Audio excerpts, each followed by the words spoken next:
আজকে যেই পরিবারগুলো আপনারা আজকে উপস্থিত হয়েছেন, যাদেরকে আপনারা বিভিন্নভাবে হারিয়েছেন, হারানোর মূল কারণটি কি ছিল? কারণটি ছিল এই দেশের মানুষের রাজনৈতিক অধিকারকে প্রতিষ্ঠিত করা। এই দেশের মানুষের রাজনৈতিক অধিকারের পাশাপাশি অর্থনৈতিক অধিকারকেও প্রতিষ্ঠিত করা। সংক্ষেপে বললে মানুষের অধিকারকে প্রতিষ্ঠিত করা, যেটি ছিনিয়ে নেওয়া হয়েছিল। আজকে এখানে যারা উপস্থিত আছেন, যারা নিজেরা ভিকটিম, আমি একজনকে সরাসরি এখান থেকে দেখতে পাচ্ছি, ভিকটিম খোকন মঞ্চে বসে আছে। খোকনের মতন আরো অনেকেই সামনে উপস্থিত আছেন হয়তো, একই সাথে এরকম পরিবারগুলো উপস্থিত আছেন। আহ একটি কথা আমি আমার পক্ষ থেকে কখনো বলিনি, আজকে এখানে আমি কথাটি উপস্থাপন করতে চাচ্ছি। যারা এখানে গুমের শিকার হয়েছিলেন, ব্যক্তি বা পরিবারের সদস্য যারা আছেন, আহ আপনাদের সাথে সবসময় আমি একত্ব প্রকাশ করি, কারণ আমি কিন্তু আপনাদেরই, আমি এবং আমার ভাই, যে ছোট ভাইটিকে আমি হারিয়েছি, আমরা উভয় ভাই কিন্তু আপনাদেরই অংশ, যারা গুম হয়েছেন, গুমের নির্যাতিত হয়েছেন, গুমের শিকার হয়েছেন। কিছুদিন আগে আমি হুম্মম কাদেরের সাথে কথা বলছিলাম, ও এসেছিল আমার সাথে একটি বিষয় আলাপ করার জন্য। আমরা কয়েকদিন আগে দেখেছি যে আহ, আয়নাঘর নামক যেই জায়গাটি তৈরি করা হয়েছিল, সেই জায়গাটাতে বর্তমান অন্তর্বর্তীকালীন সরকার প্রধান সহ অন্যরা গিয়েছিল, সেখানে হুম্মাম কাদেরও ছিল। সেখান থেকে আসার পরে হুম্মাম আমাকে কিছু বিষয় বলছিল।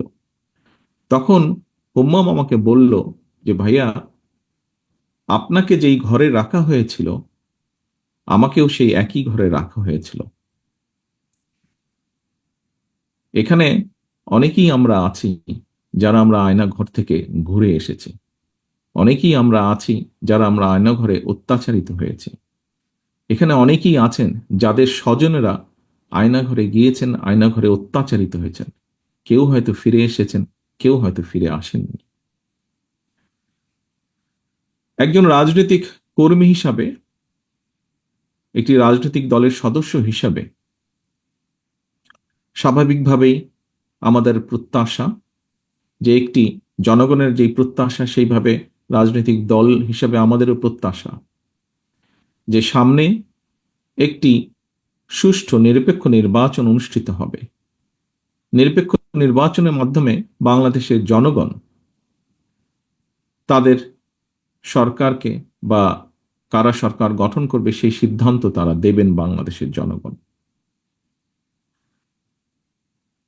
আমি দৃঢ়ভাবে বিশ্বাস করি একজন রাজনৈতিক কর্মী হিসাবে যে আগামী দিন যারা দেশ পরিচালনার দায়িত্বে পাবেন, এই দেশকে নেতৃত্ব দেওয়ার দায়িত্ব যে রাজনৈতিক দলই পাক না কেন, তাদের বিভিন্ন কর্মসূচির মধ্যে অবশ্যই একটি কর্মসূচি থাকতে হবে, এবং সেটি হলো যে মানুষগুলো এই দেশের মানুষের অধিকার প্রতিষ্ঠার জন্য নির্যাতিত হয়েছে, যে পরিবারগুলো তাদের সদস্যদেরকে হারিয়েছে অথবা নির্যাতিত হয়েছে, যে পরিবারের সদস্যরা, তাদের উপরে যে অন্যায় করা হয়েছে, আগামী দিনের যে নির্বাচিত সরকার থাকবে, জনগণের সরকার থাকবে, তাদেরকে অবশ্যই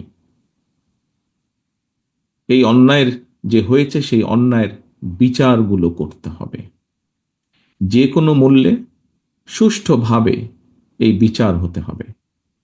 কারণ আমরা যদি অন্যায়ের আগামী দিনে আমরা যদি অন্যায়ের বিচারগুলো করতে না পারি, অন্যায়ের সঠিক সুষ্ঠু বিচার যদি না হয়, হয়তোবা দেশে আবারও অন্যায় সংগঠিত হতে পারে।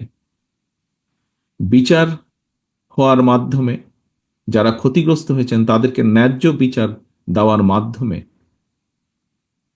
সমগ্র দেশের কাছে, দেশের মানুষের সামনে এটি প্রতিষ্ঠিত করা খুবই জরুরি যে অন্যায়কারী অন্যায়কারী, এবং যে অন্যায় করবে, ন্যায়ের বিরুদ্ধে যে যাবে, তাদেরকে দেশের আইন অনুযায়ী অবশ্যই শাস্তির সম্মুখীন হতে হবে।